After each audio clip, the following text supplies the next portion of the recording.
Mina olen jõudnud Lootsi 8 väga põnevasse kohta. See taustamuusika, mis siin ennem oli hästi õudust tekitav. Tervitused. Tervist. Räägi, kus ma olen? Tegemist on escape roomiga. Sisuliselt, millega tegu on, siis see on mõistatuse mänguvorm, mis on siis nagu simuleerimine mingisugused konkreetsest olukorrast, kus siis inimene, kes siia tuleb, see on just üks roll, mida ta etendab. Ja läbi selle simulatsiooni ta peab läbima teatud mõistatused, kuidas siis sellest toast lõpuks välja saab.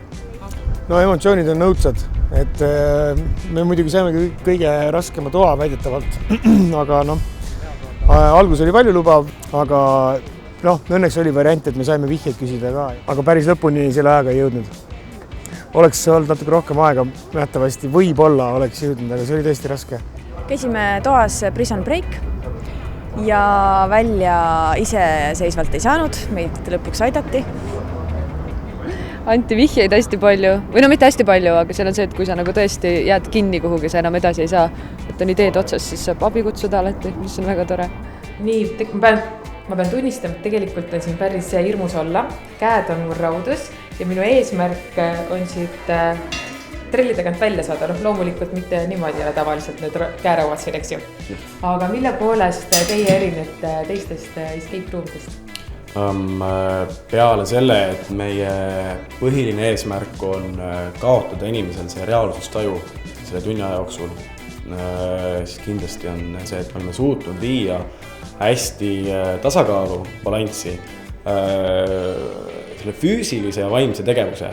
Et on nii füüsilist kui vaimset sellist, intuitiivset käitumist. Füüsilist ma tahaksin rabeleda nendest raudadest lahti praegu. Jõudu ei pea kasutama.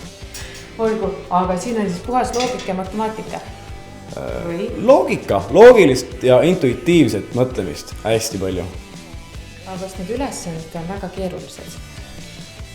Sisuliselt on need ülesanded kodus laua taga valguse käes lahendades üsna lihtsad.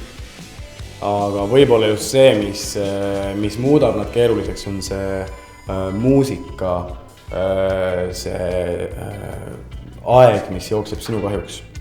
Kõik see emotsioon, mida see tuba põhimõtteliselt sulle pakub, see keskkond.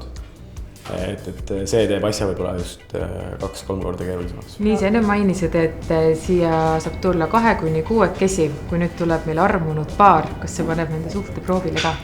Ma olen täiesti veendunud, et pärast sellest toast emba-kumba kas põgenemist või mitte, mingid asjad saavad selgust. Ehk siis kelle jalas on püksid või mitte? Kindlasti.